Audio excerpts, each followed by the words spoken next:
كلنا شفنا قرعة دوري الأبطال وقرعة الكونفدرالية. الأهلي وقع مع الهلال السوداني. دايما كده يا غريمي حظك بيطلع مع الأسهل، اما انت كنت ممكن تقع مع الترجي، لا وقع مع الهلال السوداني. بس اقول لك على حاجه، الهلال السوداني السنه دي فرقه قويه جدا، فرقه عامله مفاجآت في البطوله، فرقه معاها سكواد جامد قوي.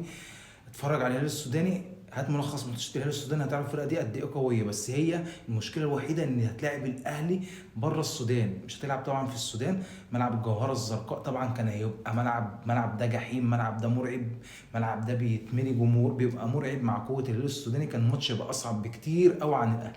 بس طبعا الماتش اتسهل شويه، بس برضك الهلال احتمال كبير يلعب الماتش ده في ليبيا. والماتش ده لو الهلال لعب في ليبيا، ليبيا زي ما مصر مليانه سودانيين، ليبيا مليانه سودانيين، هنشوف. الاهلي طبعا هو المرشح الاول للبطوله، هو حامل اللقب، هو الاقوى، هو اقوى سكواد، هو التاريخ بصراحه. الاهلي طبعا هيعدي الماتش ده بنسبه 95%، الا لو الهلال السوداني عمل مفاجاه، كره فيها كل حاجه. اما نشوف. نيجي بقى لبيراميدز. بيراميدز وقع مع الجيش الملكي. الجيش الملكي فرقه قويه جدا، فرقه المركز الثالث في الدوري المغربي.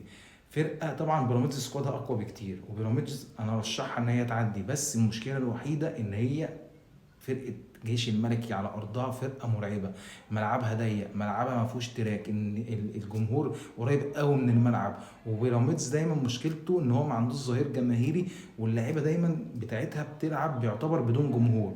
اغلبيه ماتشاتها عندنا هنا في الدوري ما بتلعبش قدام جمهور، ولا الفرقه اللي قدامها بتبقى عندها جمهور، ولا هم عندهم جمهور. الا لما بتلعب الاهلي والزمالك اللعيبه بتحس ان هي بتجرب بقى موضوع الجمهور ده.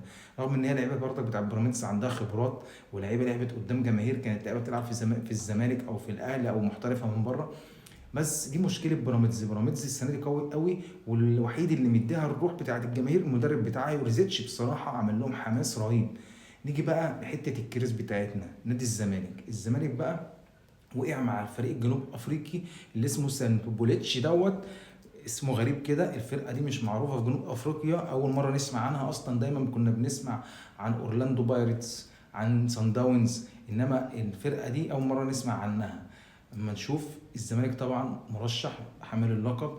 المشكله هي الزمالك مش هيقابل فرقه قويه في البطوله دي الا فرقتين، نهضة بركان واتحاد العاصمة. خلي بالك نهضة بركان السنة دي لو مش واخد بالك في الدوري المغربي المركز الأول عنده تقريبا 52 نقطة، اللي بعديه التاني والتالت عندهم حاجة و30 نقطة. فارق يعتبر واخد الدوري المغربي من بدري قوي، عامل طفرة السنة دي مع معين الشعباني المدرب بتاعهم اللي كان ماسك الترجي، واللي كان بيدرب المصري هنا، واللي خد من الاهلي دوري الابطال لما كان ماسك الترجي بتاع ماتش اضرب يا بدري. اما نشوف هترسى على ايه السنه دي.